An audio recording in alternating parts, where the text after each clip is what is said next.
There's one game tonight in Major League Baseball. That's right. The center stage is all about NLCS game 2, but how should you be betting it? Well, you're in the right place if that's the question on your mind, because I'm Dan Alexander, and joining me are Marco D'Angelo and Mark Zinno, our Tuesday crew, getting you some winners here, hopefully, in the Phillies and D-backs. Don't worry, we will give you an early thought as well on the ALCS game 3, but Marco, I say we get right into tonight's action. That's what everybody wants to know about. So Phillies and D-backs, looking at the WagerTalk live odds screen, looking like the consensus lines ticked up to minus 165 for the Phillies on the money line. However, there are still some minus 155s out there. So shop around if you do want to back the Phils on the money line. And it looks like totals painted 7.5. I know Mark Zinno has some thoughts on that. But Marco, right out of the gate, man, how are you looking to bet this one? Well, Dan, I know how you're wanting to see the outcome in this one here, being the Philadelphia fan that you are. And really, you look at the Phillies and they're playing great baseball. Obviously, when you get to this time of the year and you advance to the league championship series for both American League and National League, all the teams are playing well. But if you look at what Philadelphia has done over the second half of the season, and you go back to last year, them having their epic run to the World Series and look like they had the Astros on the ropes last year before Houston come back to win that World Series.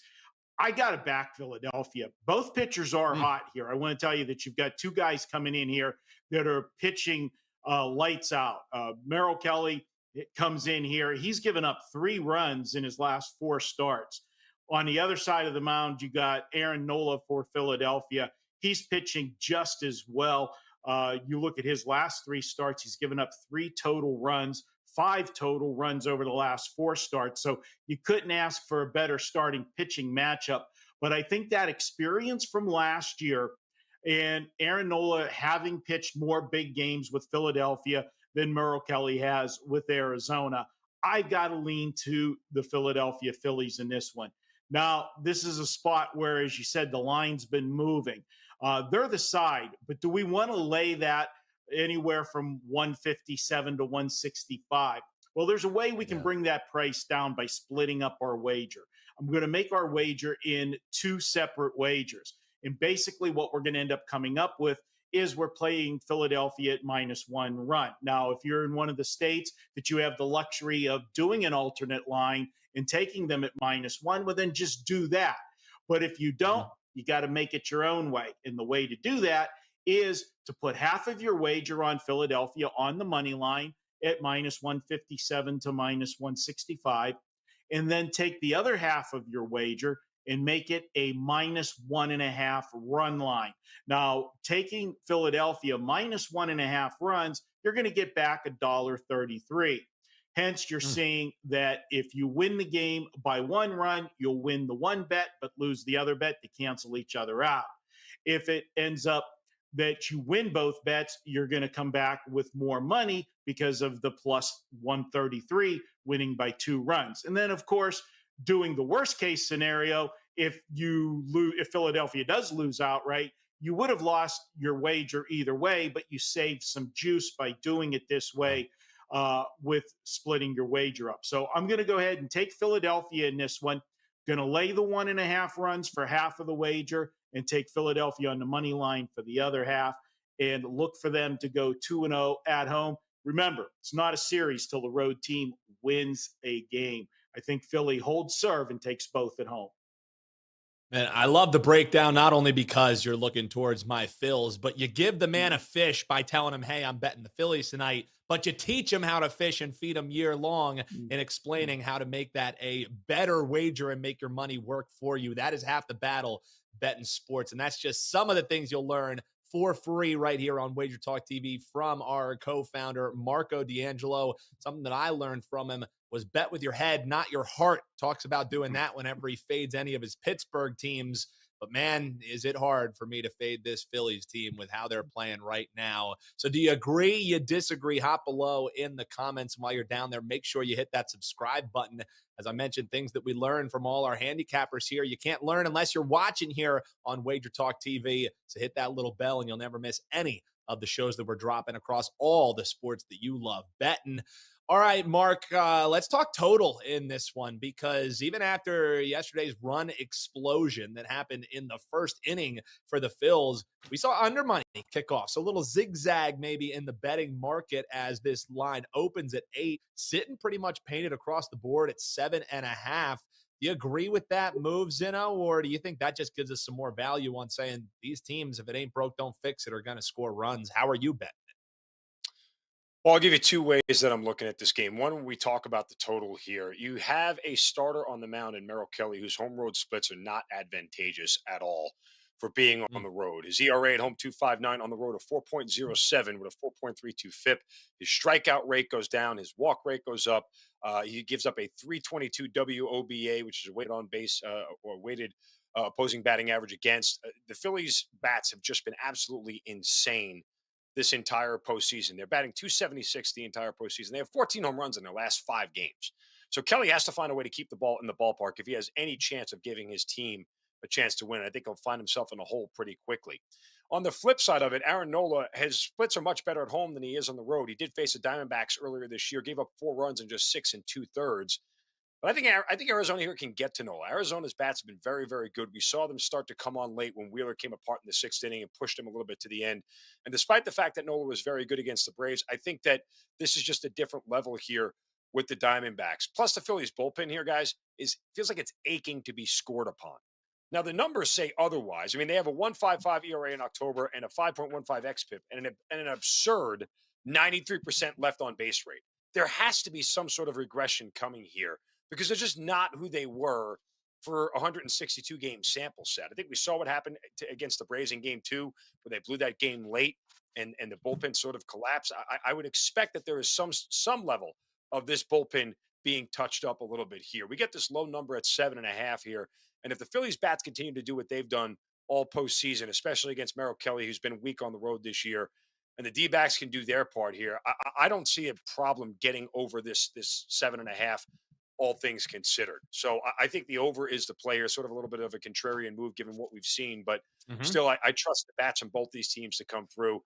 And I'll add one more for you here, Dan. Bryce Harper, 2 total bases or more, is at plus money, at plus 120. I don't recall seeing a guy this hot in the postseason anytime since, maybe it was Derek Jeter in the late 90s with the Yankees, but Yeah. he just seems to be so locked in right now, especially against Merrill Kelly, a guy I told you that isn't pitching well on the road here. It doesn't make sense to try and take a home run prop or anything else, but I think when you get 2 total bases here, if he can't find a double or 2 hits at some point throughout the rest of this game, and again against an Arizona bullpen that's really bad, it just feels like it's right there at a plus 120 price that I can really take advantage of with Bryce Harper to go over 2 total bases. Yeah, and clutch thy name has been Harper outside of maybe some absent-minded, hero ball, if you want to call that, on the base running that happened in game 2 of the wild card series against the Braves. Man, there's been nothing but complimentary to say about what Bryce Harper is doing. So, hey, no disagreement from me here. We're looking towards the over. We're looking towards the Phils. What do you folks think? Hop in the comments below. Are we going to have 2 series sitting at 2-0 as they head back to the other team's home stadium? Let us know in the comments below how you're going to be betting the game tonight. And since we went a little short, we haven't even hit the 10-minute mark on the show yet. All that actionable info in less than 10 minutes. Come on, folks. If you don't hit the like button for that alone, that's ridiculous. We also are going to take a look at this game that's going on Wednesday, guys. So, Marco, let's talk this Houston and Rangers game heading home with an 0-2 hole for Houston. And it looks like it's going to be Scherzer on the mound for Texas in their home game, looking like the totals ticked up 9.5. I'm looking at the WagerTalk live odds screen here. We're seeing some 9s out there, actually pretty much painted. So those 9.5s are gone. Total sitting at 9.5 minus 132. We're looking at on the money line for Texas. I don't know if you have anything actionable to head into this game as far as how you're going to be betting it, but just overview. Surprised at all at seeing this 2-0 hole for Houston? Because talk about being hot. That's been the Rangers all postseason, man. It's crazy what we're seeing from them. Yeah. Full disclosure, Texas has been a royal pain in my ass in the postseason. Okay, I'll just say it like it is. And this is a team that they went to the last weekend of the series, guys. You go back Yeah, to the regular season, they could have finished first, or they could have finished out of the playoffs. It came down to that weekend series in Seattle. They won the first two games of that series, which knocked Seattle out of the playoffs, put Texas in, but then they went to the final day of the season. They could have won the division, and they lost 1-0, didn't win the division, but got the wild card, and they haven't lost since. Now we're looking at this one, and conventional wisdom would say all the games that they've won in a row, and now they got Max Scherzer coming back. This guy was supposed yeah. to be out for 2 months with the injury, and he's made it back in just a little over a month. He threw 68 or 69 pitches in a bullpen session the other day, no problems. And that basically is probably what is going to be his pitch count for this game tomorrow, somewhere in that 65 to 70 pitch range. Now, I've got to think that mentally, the Texas Rangers, seeing Scherzer on the mound, have to, have a little, okay, now we got a break. We've been up against it. We've had to win all these games. And now we got, the stud that we got at the trade deadline back. Things should be even easier now.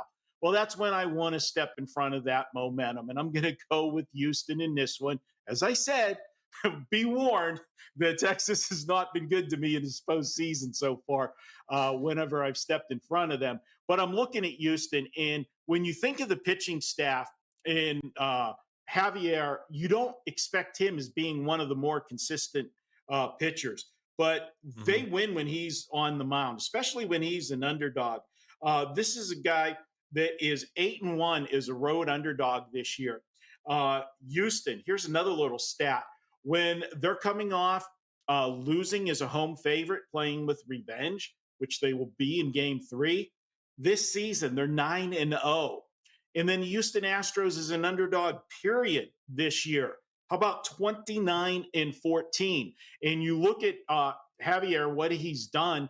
His last two starts have been outstanding. He's gone 5 innings against Minnesota, 6 innings against Arizona, and he hasn't given up a run. I'm going to go ahead and look for him to continue that in this one. It's a must-win game, obviously, for the Astros. I'm going to take the price with the Houston Astros, and I'll probably split it up looking at first 5 and full game. Mm.